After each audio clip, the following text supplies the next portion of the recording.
Bismillahirrahmanirrahim. Assalamualaikum warahmatullahi wabarakatuh. Alhamdulillahi ala ihsanih wa syukru lahu ala taufiqihi wa amtinani. Asyhadu an la ilaha illallah wahdahu la syarika lahu ta'ziman li sya'nih. Asyhadu anna Muhammadan abduhu wa rasuluhu da'ila ridwanih. Allahumma salli alaihi wa ala alihi wa ashabihi wa ikhwani. Ikhwan akhwat, para jamaah Majelis Ta'lim dan Nur yang dirahmati oleh Allah Subhanahu wa taala. Kita melanjutkan bahasan kita dari tafsir surat Yusuf dan kita sampai pada ayat yang ke-22 ya. Allah Subhanahu wa taala berfirman, "Walamma balagha ashuddahu atainahu hukman wa ilman wa kadzalika najzil muhsinin." Dan tatkala dia telah mencapai ashuddahu, dia telah mencapai cukup dewasa, atainahu hukman wa ilman, kami berikan kepadanya hukum dan ilmu. Wa kadzalika najzil muhsinin. Dan demikianlah kami berikan balasan kepada orang-orang yang berbuat baik. Yusuf alaihissalam, sebagaimana telah kita jelaskan pada pertemuan lalu, dibeli oleh Al-Aziz, seorang menteri di Mesir, kemudian dirawat di rumah tersebut, jadi pekerja di situ ya, jadi pekerja di situ dan diperlakukan baik oleh sang menteri, dan sang menteri memiliki istri yang sangat cantik jelita. Allah tidak menyebutkan namanya wanita tersebut dan tidak ada dalam riwayat yang sahih yang menunjukkan nama wanita tersebut. Tetapi dalam Israiliyat ada beberapa versi namanya, di antaranya adalah Zulekha. Sehingga orang-orang mengenalnya dengan Zulekha. Tapi secara sanad tidak disebutkan nama wanita tersebut dalam riwayat yang sahihah ya. Intinya Yusuf pun tinggal di situ hingga akhirnya Yusuf mencapai dari kecil sampai mencapai masa dewasa. Di sini Allah mengatakan walamma balagha ashuddahu. Tatkala Yusuf sudah mencapai ashuddahu. Ashuddahu ini ada yang mengatakan jamak dari syad ya, yang menunjukkan kekuatan ya. Ada yang mengatakan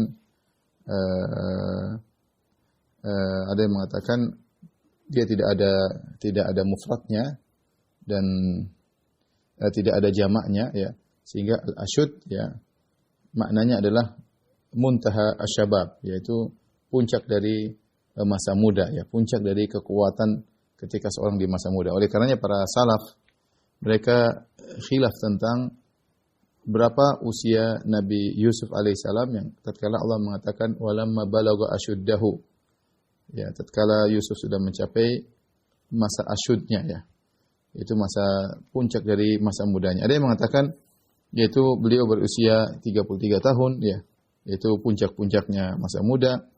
Ada yang mengatakan bahwasanya beliau berusia 18 tahun ya. Ada yang mengatakan 20 tahun ya. Dan ini semua tidak ada dalilnya ya. Ada yang mengatakan ini datang dari para salaf sebagaimana disebut oleh Ibnu Jarir dalam tafsirnya. Al-Ashud ada yang mengatakan 18, ada yang mengatakan 20, ada yang mengatakan 33. Allah alam bisawab mana yang lebih benar. Akan tapi intinya Yusuf alaihissalam sudah mencapai masa yang kuat ya, yang kokoh ya. Maka kemudian Allah berikan kepada dia hukman wa ilman ya. Hukman banyak ditafsirkan oleh para ulama dengan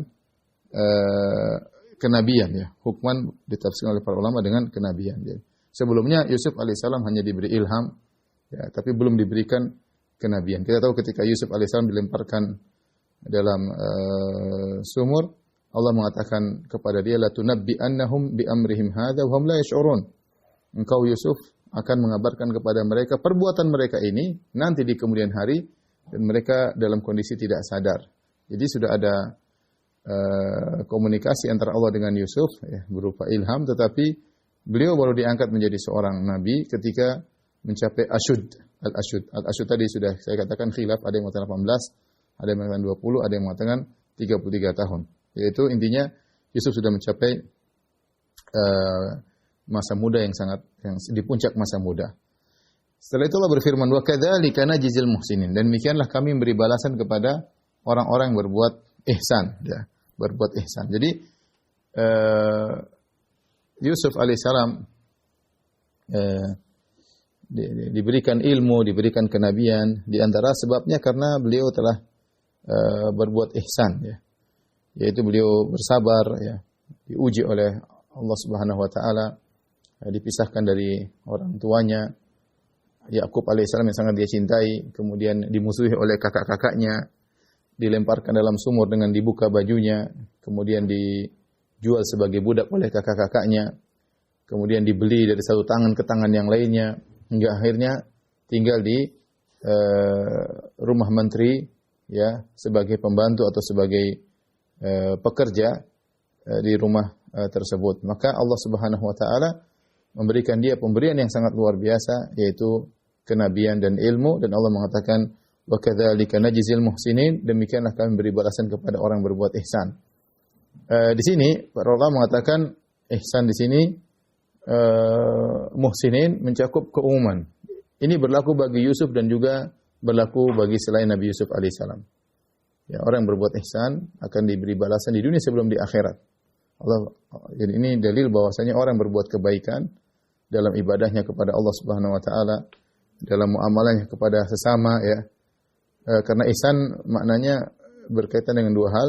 Ihsan seorang kepada Allah itu dia beribadah dengan baik kepada Allah Subhanahu wa taala, dan dia bermuamalah dengan baik kepada sama manusia, maka Allah akan beri balasan di dunia sebelum di akhirat. Allah beri balasan di dunia sebelum di akhirat, makanya Allah mengatakan wa kadzalika najzil muhsinin. Demikianlah kami beri balasan kepada orang berbuat ihsan. Mencakup Nabi Yusuf alaihissalam yang merupakan sumber kisah yang sedang kita bahas. Demikian juga muhsinin yang lainnya. Ini sunnatullah berlaku kepada muhsinin yang lainnya. Di antaranya berlaku kepada Nabi sallallahu alaihi wasallam, dan sudah kita sampaikan surat ini adalah surat Makkiyah, sehingga Allah mengingatkan kepada Nabi, engkau harus bersabar sebagaimana sabarnya Nabi Yusuf alaihissalam dengan berbagai macam ujiannya. Ya. Bahkan di antara ujiannya adalah dimusuhi oleh saudara-saudaranya sendiri, dan engkau wahai Muhammad sallallahu alaihi wasallam dimusuhi oleh orang Quraisy yang merupakan kerabatmu, merupakan sukumu, ya. Maka jika kau bersabar, Allah akan berikan balasan yang terbaik, ya. Demikian juga kaum orang-orang muhsin yang lainnya. Kemudian setelah itu Allah menceritakan tentang ujian yang besar yang dihadapi oleh Nabi Yusuf alaihissalam, yaitu ujian digoda oleh wanita yang sangat cantik jelita, yang konon namanya adalah Zulaikha. Allah Subhanahu wa taala berfirman, "Wa rawadathu allati huwa fi baitiha an nafsi." Kata Allah Subhanahu wa taala, dan wanita tersebut, ya, merayunya, ya, di rumah wanita tersebut. Wa rawadathu allati huwa fi baitiha. Sang wanita yang Yusuf tinggal di rumahnya merayunya an nafsihi, ya, untuk menundukkan diri Yusuf untuk diserahkan kepada sang wanita. Wa ghallaqatil abwab, dan dia menutup pintu-pintu. Wa qalat hayta lak, dan dia berkata, marilah kemari, ya. Qala ma'adzallah, maka Nabi Yusuf berkata, ma'adzallah, aku berlindung kepada Allah Subhanahu wa taala. Innahu rabbi ahsana mathwaya, sungguhnya Rabbku telah berbuat baik kepadaku. Innahu la yuflihudz zalimun, sesungguhnya tidak beruntung orang-orang yang berbuat kezaliman, ya. Perhatikan di sini saya mau tulis ayatnya.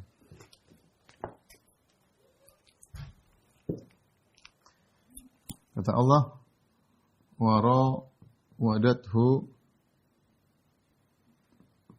allati huwa fi baitiha an nafsihi wa ghallaqatil abwab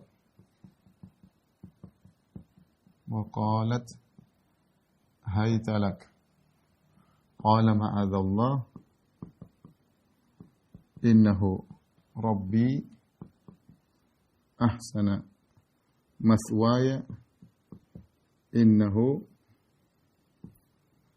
la yuflihudz zalimun. Perhatikan Allah berfirman wa rawadathu, ya. Wanita yang Yusuf tinggal di rumahnya, ya. Wanita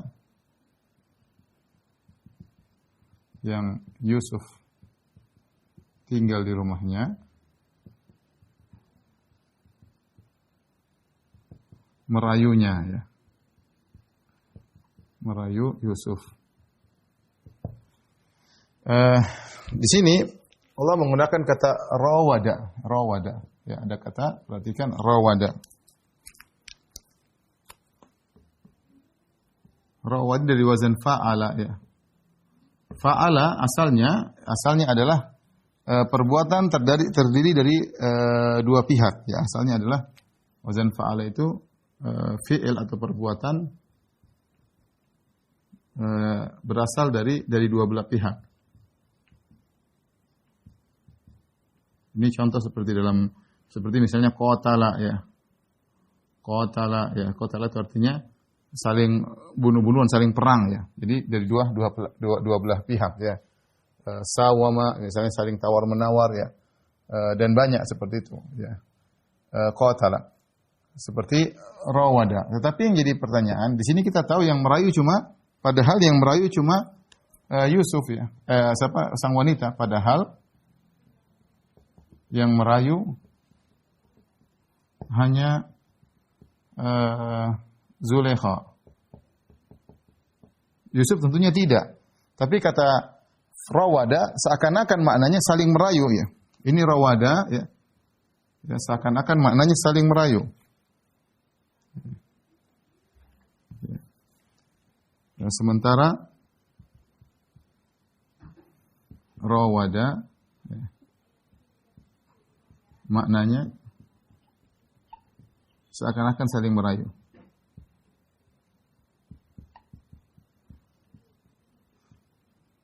Padahal yang merayu cuma Zulaikha. Allah sebenarnya mengatakan kenapa? Karena Yusuf saking tampannya ya. Hal ini karena Yusuf saking tampannya. Yusuf saking tampannya. Sehingga Yusuf diam saja seakan-akan dia merayu.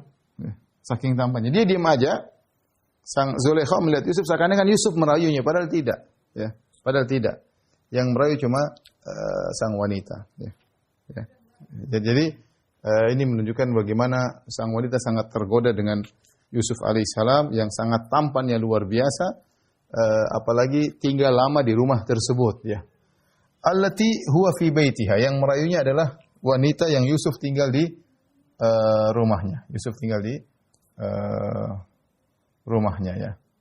Nah, jadi kondisi sangat mudah untuk menggoda Yusuf karena wanita yang merayunya majikannya gampangannya ya. Jadi fi baitiha. An nafsihi yaitu agar Yusuf menyerahkan dirinya untuknya ya. Agar Yusuf menyerahkan dirinya kepada sang wanita.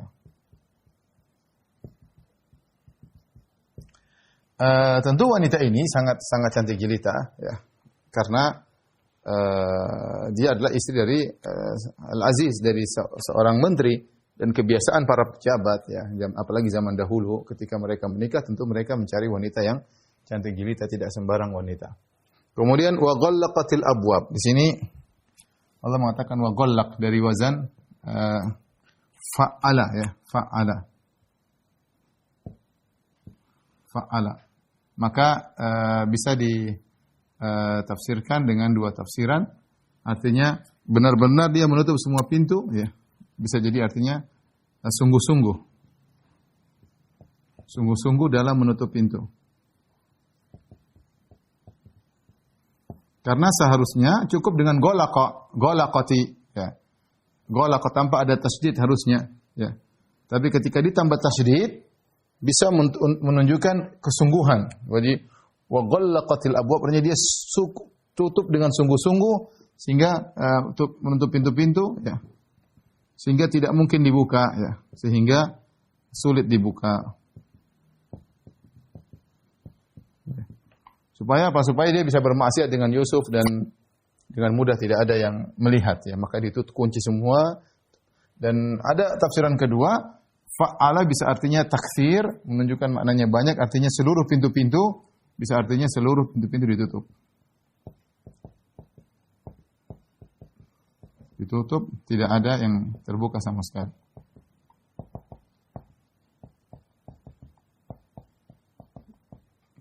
Ini sudah direncanakan oleh Zulaikha ya. Dia nutup seluruh pintu. Kemudian dia sudah menjebak Yusuf dalam kamarnya ya. Dia mengatakan wa qalat haytalak. Ya, haytalak artinya kemarilah ya. Kemarilah Yusuf. Kemarilah Yusuf. Dalam sebagian riwayat, ya, dalam sebagian qiraah, hi'tulak, ya.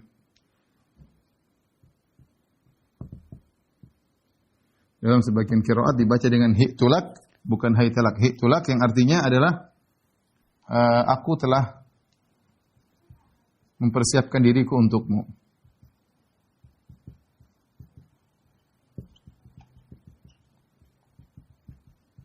Itu tahayyatu laka. Ya, sama dengan tahayyatu laka. Ya, aku sudah persiapan untuk dirimu, ya. Perhatikan di sini, ya. Lihat. Ini saja kita sudah bisa lihat betapa banyak godaan yang dihadapi oleh Yusuf. Nanti mungkin akan kita sebutkan secara detail, tapi sekarang saya singgung saja. Lihat betapa ujian yang dihadapi oleh Nabi Yusuf.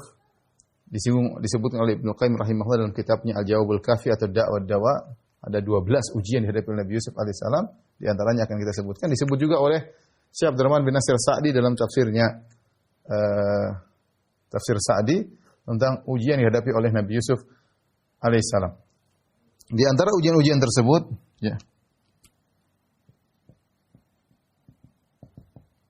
ujian-ujian yang dihadapi Yusuf, ya, apa saja?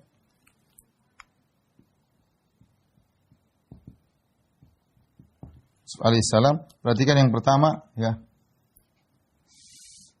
antaranya Yusuf di puncak muda. Beliau alaihissalam di puncak muda. Lagi kuat-kuatnya, dan kita tahu laki yang muda syahwatnya lebih menggebu-gebu, ya. Ya.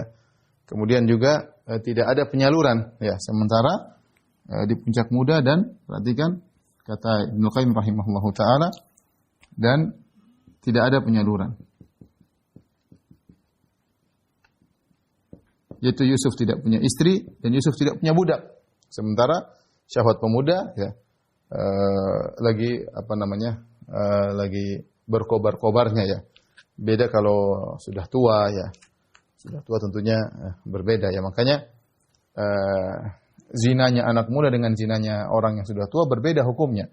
Zina anak muda dosa besar, tapi zinanya orang tua lebih besar lagi. Makanya Rasulullah SAW ketika menyebutkan tentang salah satu 3 golongan, la yukallimuhullah wa la yanzur ilaihim yaumal qiyamah wa la yuzakkim wa lahum adzabun azim. 3 golongan yang Allah tidak akan ngomong dengan mereka dan Allah tidak akan melihat mereka dengan pandangan rahmat, dan Allah Subhanahu wa taala tidak mensucikan mereka, dan bagi mereka azab yang pedih. Di antaranya kata Nabi SAW, usyaimitun zanin, orang tua yang berzina. Karena orang tua yang berzina harusnya syahwatnya sudah melemah, ya, tapi dia masih berzina berarti parah, ya. Nah, tapi kalau pemuda berzina, biasanya orang berzina biasanya anak muda yang masih kuat syahwatnya, ya. Maka Yusuf ujian pertama dia berada di puncak muda. Yang kedua beliau asing di Mesir. Beliau sebagaimana sudah kita jelaskan adalah berasal dari Palestina. Dan kita tahu kalau orang sudah di pengasingan di tempat yang jauh, dia melakukan maksiat, dia tidak peduli. Beda kalau dia di kampungnya, dia tidak berani bermaksiat, dia takut nggak enak sama keluarganya, malu sama kerabat-kerabatnya. Lain halnya kalau dia sudah di luar kampung. Makanya banyak orang kalau pelaku maksiat, kalau mereka ingin mencuri, dia tidak mencuri di kampung, mencuri di kampung orang. Kalau dia mau merampok di kampung orang, bukan di kampung sendiri. Sehingga ini ujian yang dihadapi oleh Yusuf alaihissalam. Kemudian di antara ujian berikutnya, ya, ketiga, bahwasanya Yusuf tinggal di rumah wanita tersebut.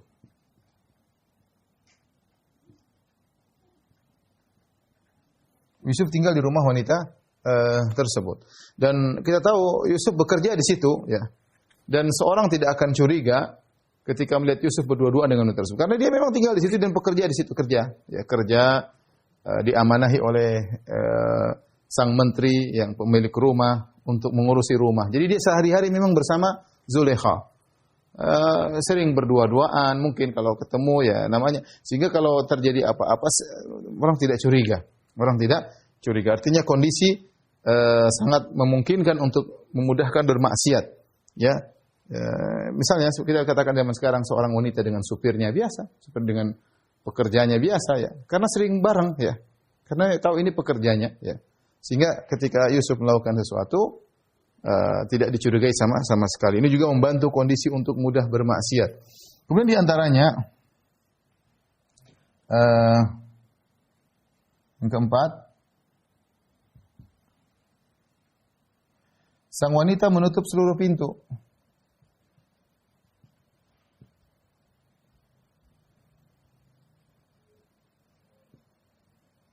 Dan ini kondisi membuat nyaman ya. Ketika seorang melakukan maksiat tidak ada yang lihat, maka ini sangat mudah seorang melakukan maksiat ya. Ya, seorang sangat mudah melakukan maksiat. Beda kalau di depan orang malu ya. Di depan orang kalau ada yang lihat malu. Jangankan orang banyak anak kecil aja, kalau di depan seorang dia maksiat ada anak kecil dia enggak enak. Tapi ketika dia yakin tidak ada orang yang lihat, dia kunci kamarnya, tutup segera tirainya, dia tutup, selesai. Dia bebas melakukan apa saja karena dia tahu tidak ada yang perlu dia malukan. Maka Zulaikha sudah mempersiapkan perencanaan, dia kunci semuanya, wa ghallaqatil abwab. Semua pintu yang bisa mengarah ke kamar dia dengan Yusuf semua sudah dikunci oleh Zulaikha. Kemudian wa rawadathu. Yang kelima, Zulaikha sang wanita yang merayu.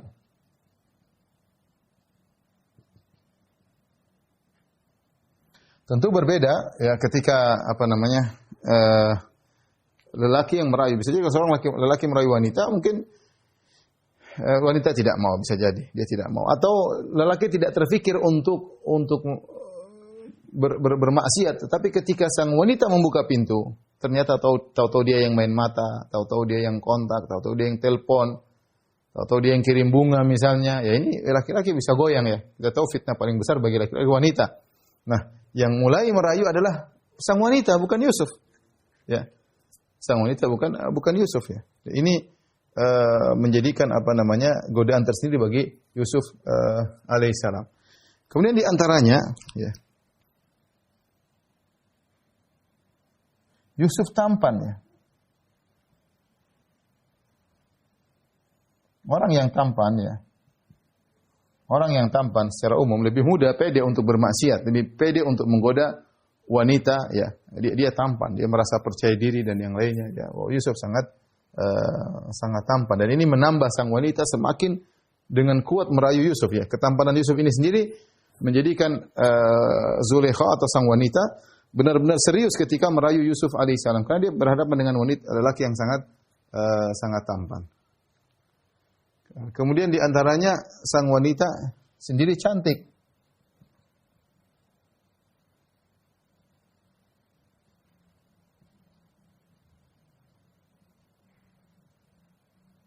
Ya, wanita sangat cantik ya.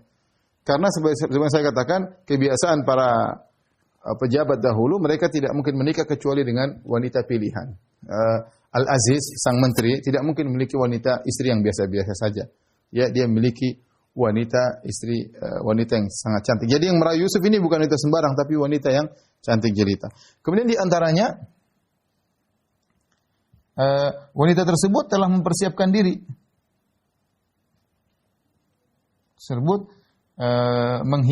Mempercantik diri.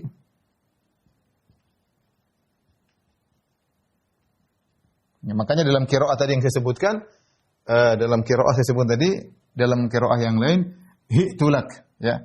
Hi'tulak, ya. Jadi wanita yang merayu dalam qiraat rawadathu, dia yang merayu, dia mengatakan haitalak, marilah wahai Yusuf. Dia merayu dengan sikap dan kata-kata. Dengan rayu, dengan sikap, dengan perbuatan, dengan mendekati Yusuf, kemudian juga dengan kata-kata hai talak, marilah ya. Tadi saya di sini sang wanita merayu dengan perbuatan dan kata-kata dan perkataan.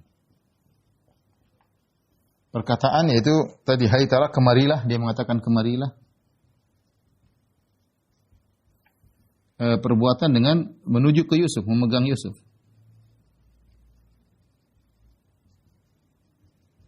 Jadi dia berusaha karena dia melihat ketampanan Nabi Yusuf alaihissalam. Kemudian di antaranya dalam qiraah hi'tulak. Jadi dia persiapkan dirinya sehingga dia tampil lebih cantik. Dia tampil lebih cantik hi'tulak. Jadi kecantikan dipoles. Asalnya dia enggak pakai, misalnya dia enggak pakai make up pun dia sudah cantik. Asalnya dia pakai baju biasa saja sudah cantik, apalagi dia menghias dirinya sehingga kecantikan di atas kecantikan. Ini ujian berat bagi Yusuf alaihissalam. Kemudian yang berikutnya yang 9 sang wanita ya orang kaya ya. Orang kaya punya kedudukan ya. Makanya dikatakan allati huwa fi baitiha. Yusuf tinggal di rumahnya dan dia sudah kenal lama dengan wanita tersebut. Ini kira-kira ya ikhwan yang masih berkaitan dengan ada ujian-ujian lain disebut Ibnu Qayyim nanti akan kita sebutkan pada saatnya, tapi ini kira-kira yang sedang hadir di benak saya ya tentang berapa banyak ujian yang dihadapi oleh Nabi Yusuf alaihissalam yang kalau kita dihadapkan dengan ujian kita tidak bakalan mampu. Ya. Dan Nabi Yusuf diuji pada ujian terberat bagi lelaki. Ya. Lebih berat daripada ujian harta, lebih berat daripada ujian kedudukan, ya. Dari popularitas, ujian wanita. Kata Nabi sallallahu alaihi wasallam, "Ma taraktu ba'di fitnatan adhara 'ala rijal minan nisa." Aku tidak pernah meninggalkan fitnah paling besar bagi laki seperti fitnah wanita, ya.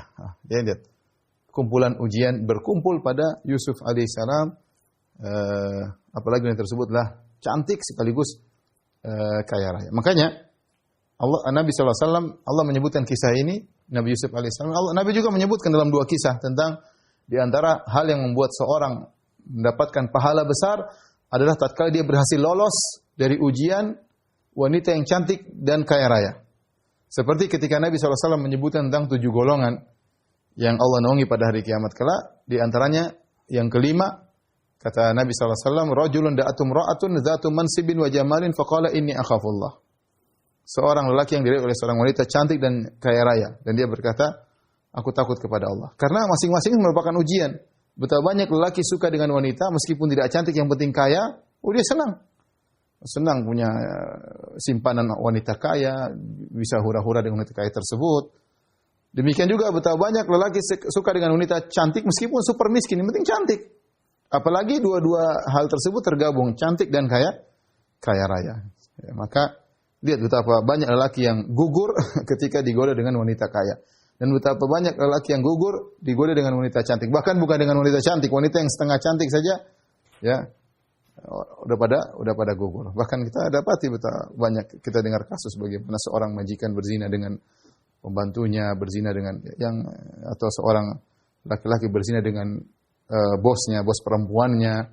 Dan itu sangat banyak terjadi. Waliyadzubillah ya. Bagaimana lagi jika tergabung keduanya antara kecantikan dan kekayaan, dan ini yang dihadapi oleh Nabi Yusuf alaihissalam. Jadi Nabi sebutkan ada seorang pemuda yang diuji dengan hal tersebut, dia mengatakan, "Inni akhafullah, aku takut kepada Allah Subhanahu wa taala." Akhirnya orang ini dinaungi oleh Allah pada hari kiamat di padang mahsyar. Tatkala orang semua sedang kepanasan. Kemudian juga ada juga yang Rasulullah sebutkan dalam kisah lain tentang 3 orang yang dari kalangan Bani Israel yang mereka sedang berjalan, tiba-tiba hujan, mereka masuk dalam goa, tiba-tiba pintu goa tertutup, ada batu jatuh nutupi pintu goa. Yang akhirnya 3 orang tersebut berdoa. Masing-masing berdoa dengan amal mereka yang menakjubkan. Di antaranya seorang laki yang berkata, "Ya Allah, sesungguhnya aku memiliki sepupu wanita. Tidak ada laki cinta kepada wanita seperti cintaku kepadanya." Artinya laki-laki ini sangat cinta kepada sepupunya tersebut. Ibnatu ammi, dia sepupuku. Dan kita tahu sepupu bukan mahram. Dia sangat cinta dan dia selalu merayu. Saya selalu merayu tapi selalu gagal. Ini wanita tidak mau sama dia. Cintanya luar biasa. Ketika asyad di mahabbatir rajul mar'ah, yaitu bagaimana seorang laki cinta kepada wanita, itulah aku. Maksudnya sudah kesemsem, sudah cinta, mabuk kepayang kepada wanita tersebut. Dan selalu minta, tidak dikasih. Sampai akhirnya tiba-tiba suatu saat wanita itu datang sendiri. Kenapa? Karena dia terkena musibah ya, dan dia butuh bantuan. Dia butuh bantuan emas, kalau tidak salah 100 dinar ya. Saya enggak lupa berapa disebut dalam hadis. Intinya dia minta bantuan emas.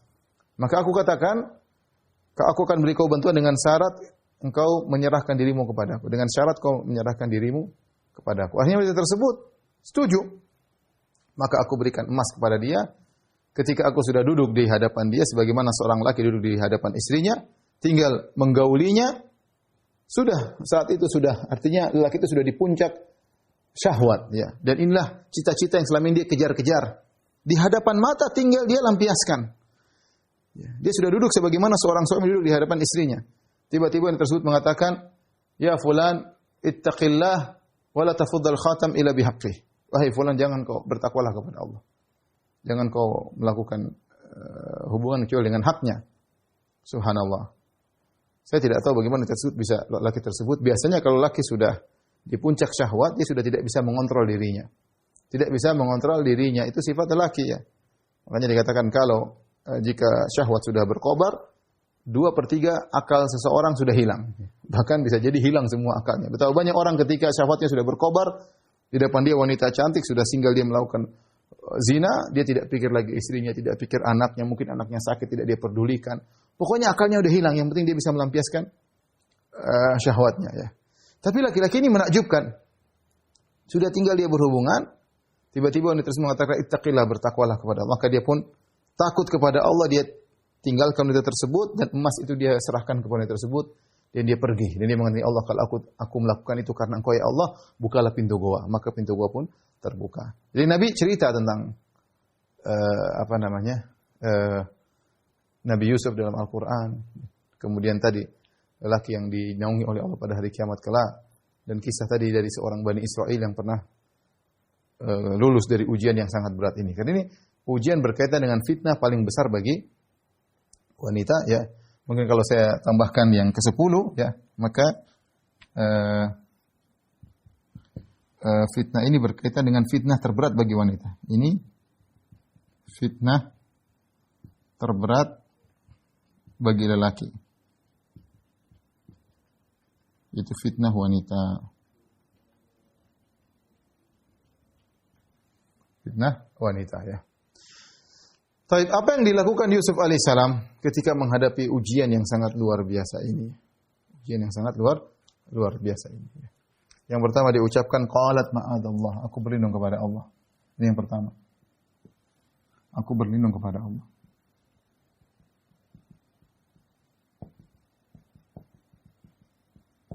Dan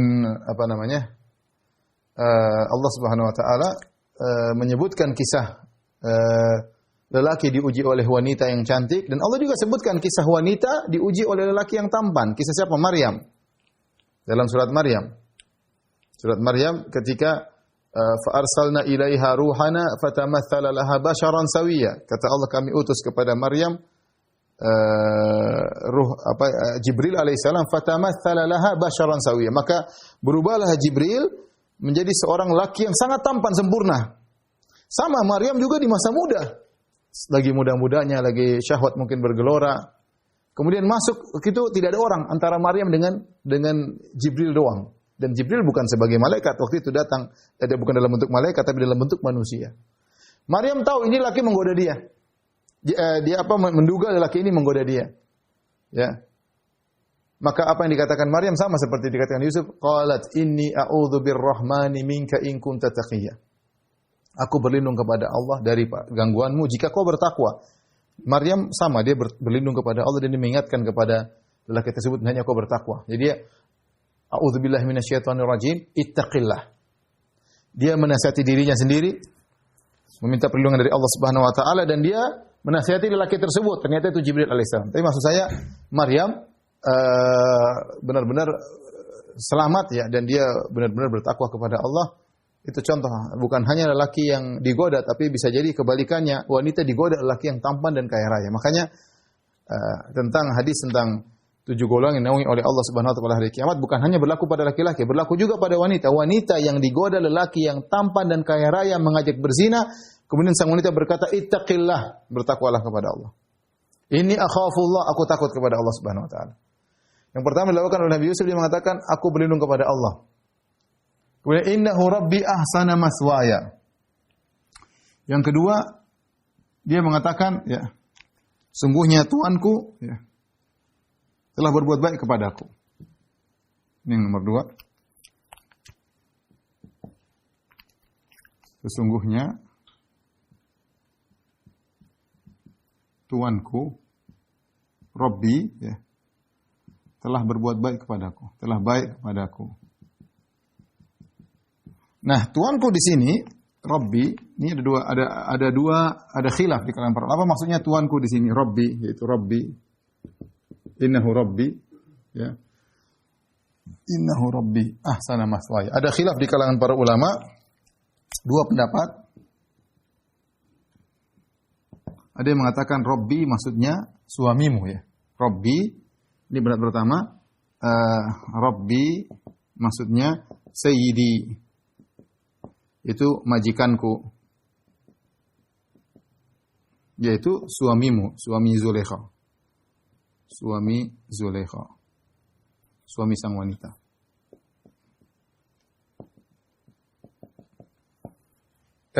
Yaitu Yusuf mengatakan, bagaimana aku mau bermaksiat kepada Allah sementara Tuanku sangat baik kepadaku, majikanku, dan majikanku yang bayangkan Allah sebutkan sebelumnya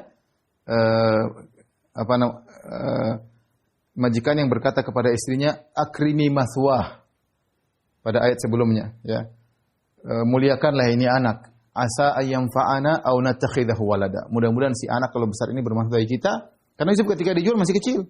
Ada yang mengatakan 8 tahun, masih kecil. Dia berkata kepada istrinya, muliakan nih Yusuf.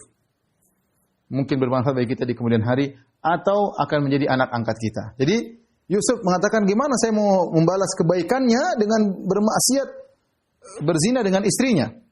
Bagaimana saya berzina dengan istri majikan? Oleh karenanya di antara zina yang paling parah, perhatikan, zina yang paling parah, zina terparah adalah zina dengan istri tetangga.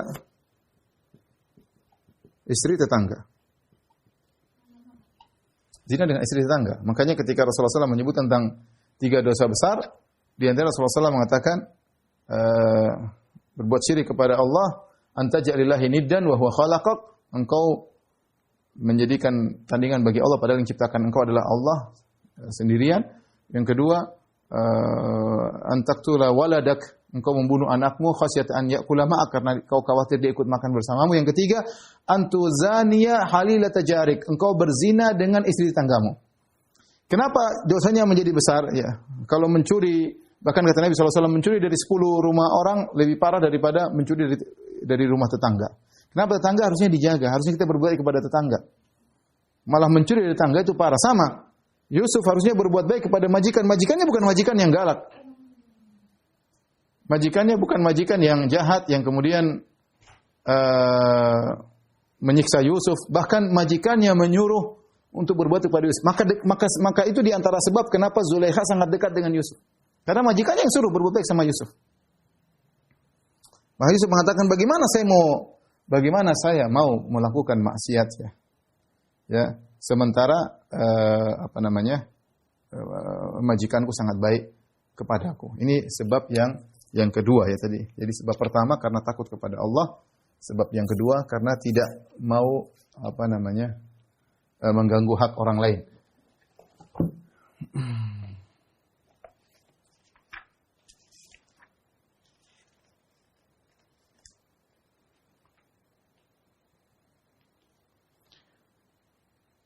Oleh karenanya, perhatikan di sini, ini ada faedah.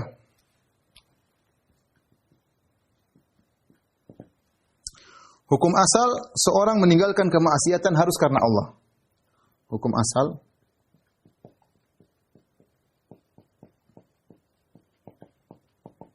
meninggalkan maksiat harus karena Allah. Kalau bukan karena Allah tidak dapat pahala. Contoh, saya meninggalkan rokok karena takut sakit, ya enggak ada. Itu enggak dapat pahala sama sekali. Saya meninggalkan zina, saya tidak berani zina, kenapa? Takut kena AIDS misalnya. Itu enggak dapat pahala sama sekali. Ya. Saya enggak begini, saya begini.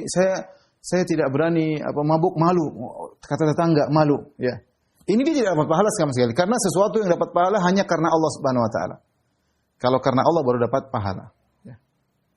Adapun kalau murni karena duniawi, karena sehat, karena takut kepada manusia, karena malu, maka itu tidak dapat pahala.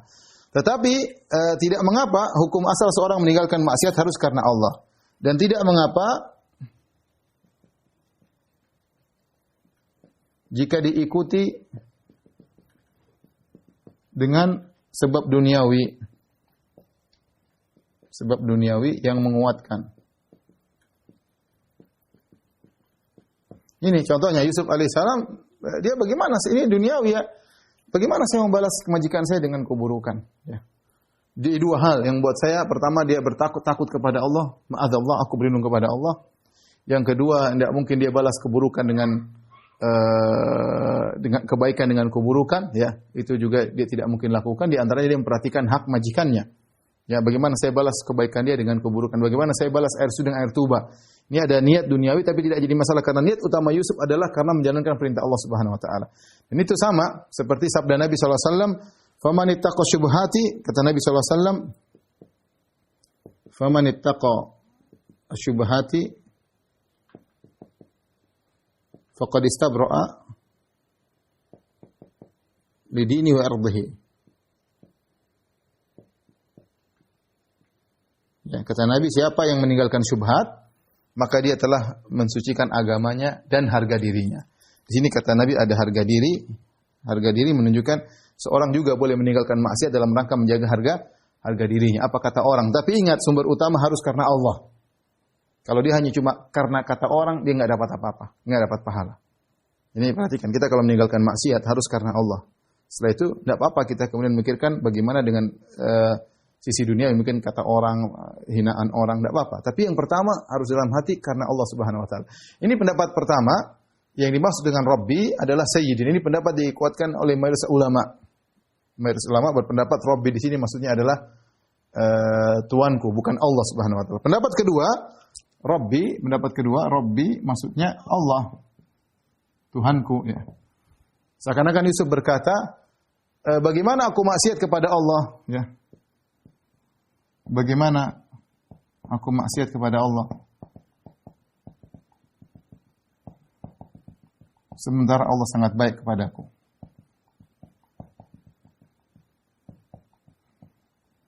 Sangat baik kepadaku.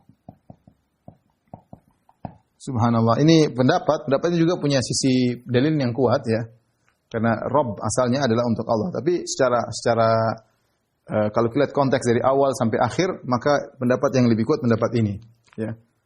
Pendapat ini. Ini pendapat diisyaratkan oleh An-Nasafi, kemudian disebutkan juga oleh Ibnu Atiyah dalam Muharrar al-Wajiz, disebutkan juga oleh Ibnu Asyur dalam, dia sebutkan juga ada pendapat seperti ini, Ibnu Asyur dalam Tahrir wa Tanwir.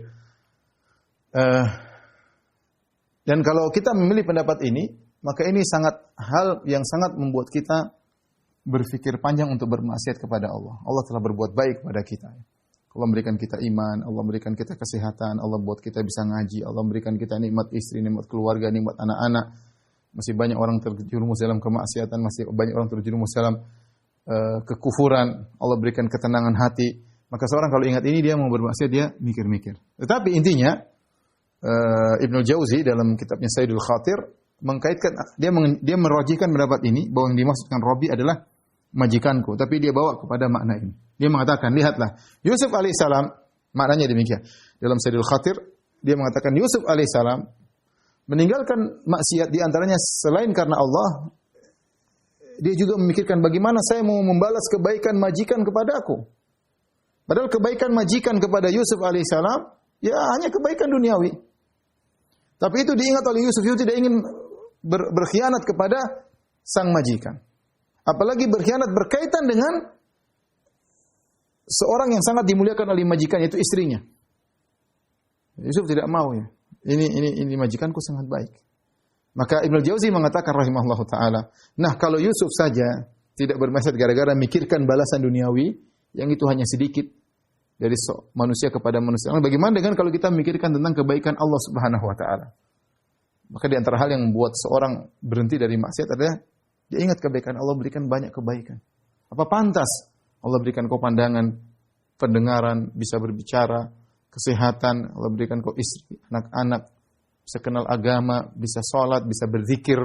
Sekian banyak kenikmatan Allah berikan ilmu, Allah berikan kemudahan untuk ibadah. Sebagian kita umroh, ada sebagian kita sudah haji, sebagian kita ada yang bisa berbakti kepada orang tua. Sekian banyak kenikmatan, terus kita mau melanggar. Ya. Innahu Rabbi ahsana maswaya. Seorang kalau maksiat dia pikir, Innahu Rabbi, sungguhnya Rabbku telah berbuat baik kepadaku. Apa saya balas dengan bermaksiat kepadanya? Ya. Apa saya balas kebaikannya dengan bermaksiat kepadanya? Kemudian Yusuf alaihissalam menutup dengan dalil yang ketiga untuk mengingatkan sang wanita, innahu la yuflihudz zalimun. Sungguhnya orang zalim tidak beruntung, ya.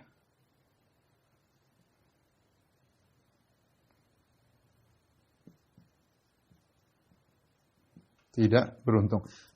Beruntung. Falah, ya. Falah seperti sudah pernah kejelaskan, al-falah la yuflih, maksudnya tidak akan meraih apa yang dia harapkan. Orang kalau tidak la yuflih, kalau disebut orang itu aflah, yaitu dia telah mendapatkan apa yang diharapkan dan berkesinambungan bersama dia. Tapi kalau la yuflih, itu dia tidak akan mendapatkan apa yang dia harapkan. Maka Yusuf mengingatkan kepada dirinya sendiri dan mengingatkan kepada Zulaikha.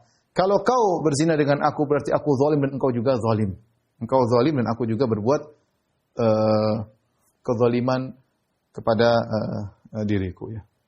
Tapi inilah berkaitan dengan ayat yang kita bahas. Masih ada waktu, kita lanjutkan ayat selanjutnya.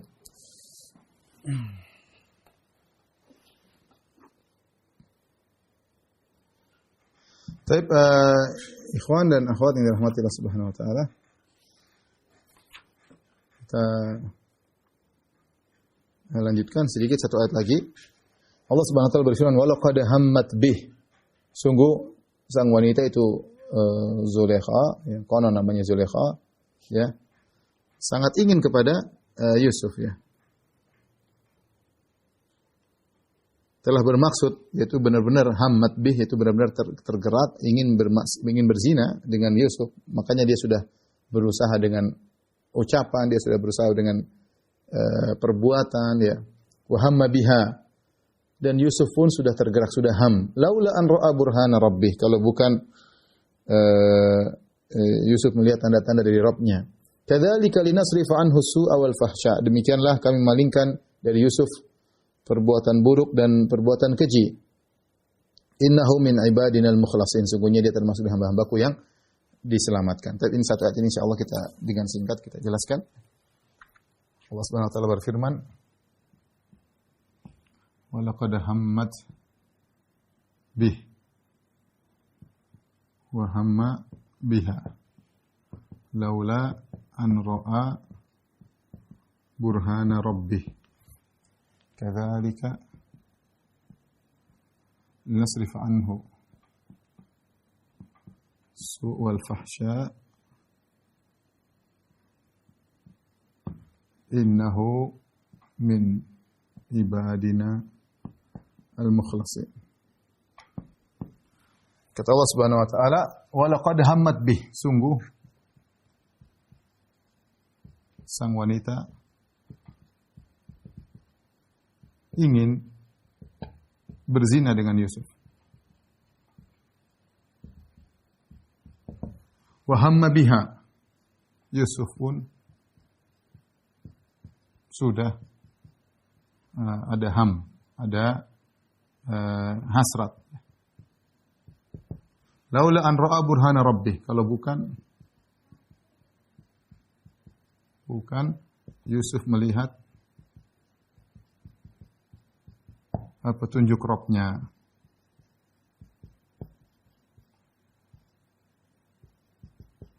Baik. Tidak ada yang khilaf bahwasanya benar-benar Zulaikha sudah keinginan sama Yusuf, makanya dia merayu dengan perkataan dan perbuatan, sehingga merayu dengan perkataan dan perbuatan. Dengan persiapan, ya sudah kita sebutkan tadi, segala persiapan dilakukan yang merias diri, kemudian menutup pintu segalanya, semuanya sudah menunjukkan dia memang ingin berzina dengan Yusuf alaihissalam. Wa hamma biha, Yusuf pun sudah ada hasrat. Di sini ada khilaf di kalangan para ulama. Apa maksudnya Yusuf sudah ada hasrat? Apa maksudnya Yusuf sudah ada hasrat? Maka kita saya mungkin bisa ringkas kepada 3 pendapat khilaf. Yang pertama mengatakan hamma bidarbiha. Hamma bidarbiha. Itu ingin memukuli sang wanita. Ini pendapat ini apa namanya? Pendapat yang paling lemah. Ini pendapat yang paling lemah.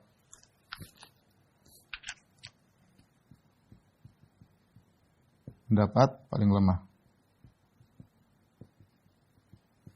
Pendapat yang berikutnya maksudnya ham yaitu mau berhasrat akan tapi tidak jadi.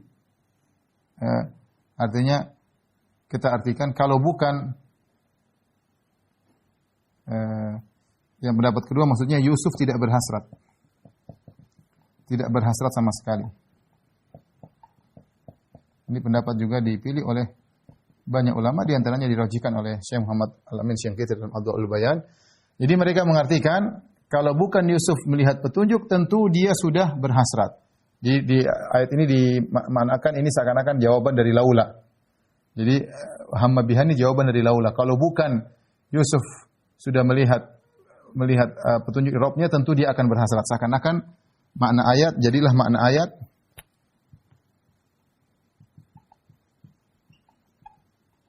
ayat kalau bukan Yusuf melihat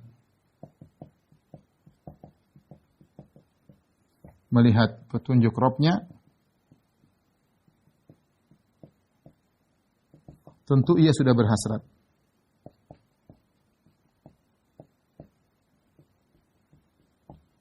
Tentu ia sudah berhasrat. Jadi intinya Yusuf tidak berhasrat. Ini pendapat ya.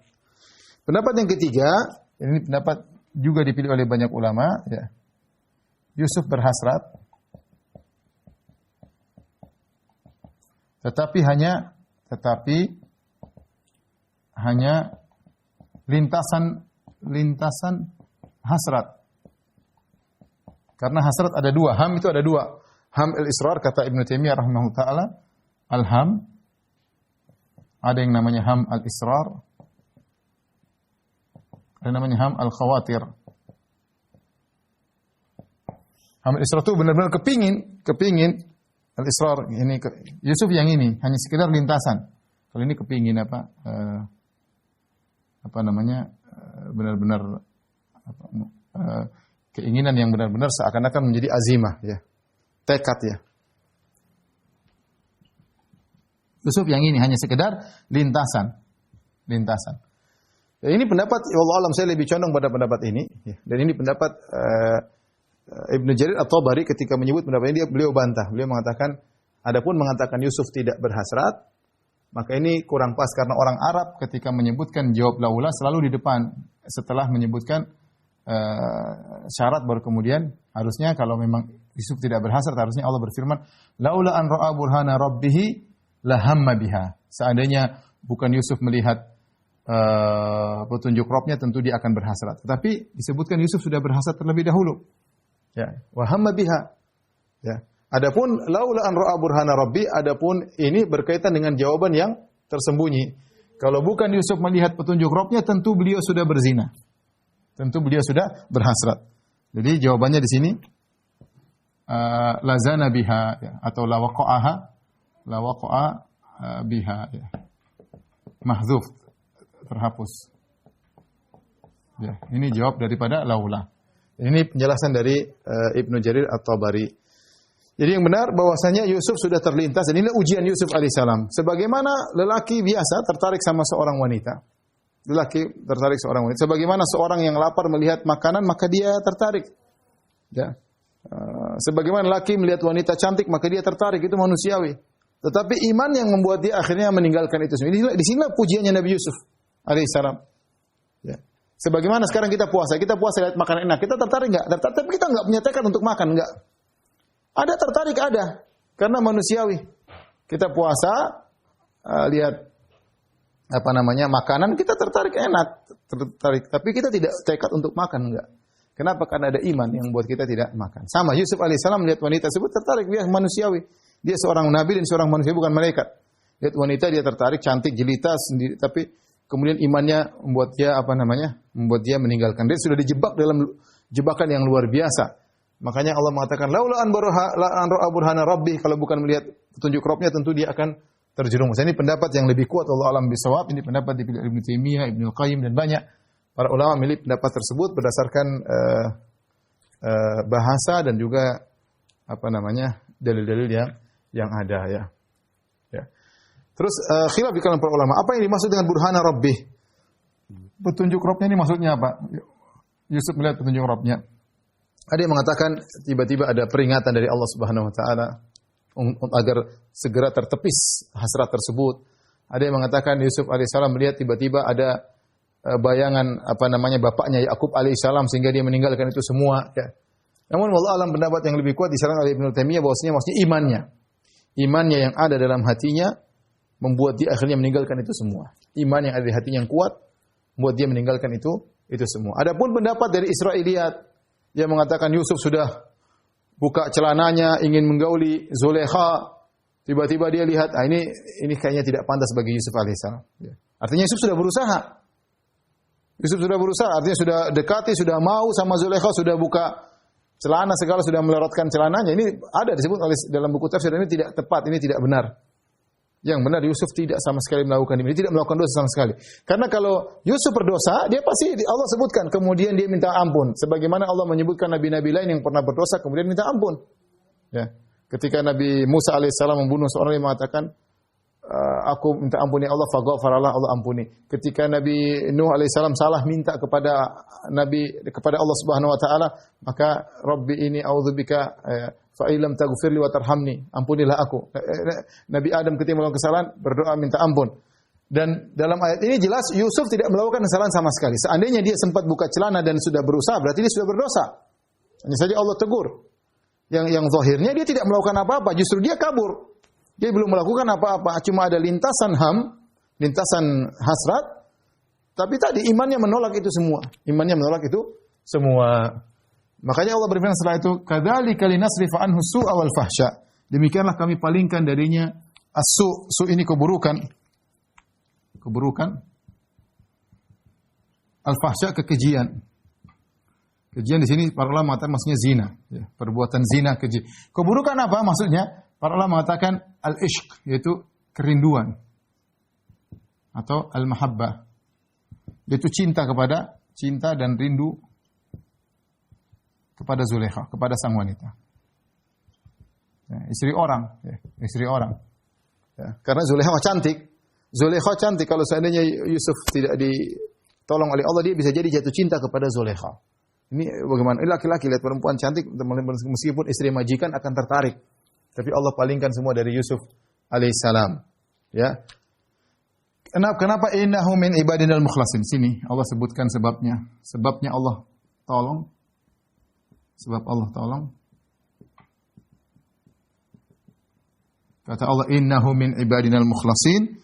Di sini ada dua qiraat, ada qiraat al-mukhlasin. Di sini mukhlas. Oke, fathah.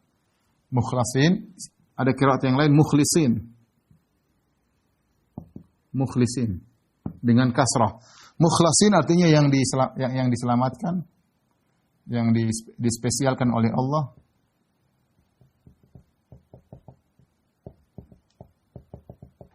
Adapun al-mukhlisin artinya orang-orang yang ikhlas. Ini dua qiraat benar, dan kata Sa'di dua-duanya saling melazimkan.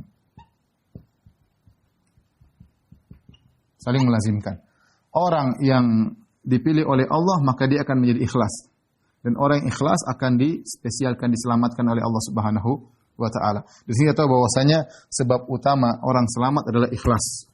Sebab seorang selamat dari kemaksiatan adalah ikhlas.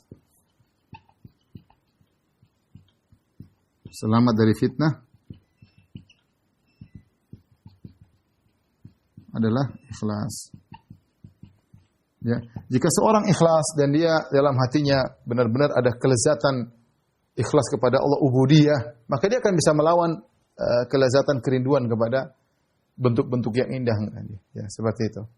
Tapi ketika hatinya kosong, dia mudah untuk dikuasai iblis, bisa dikuasai, ditawan oleh syahwatnya.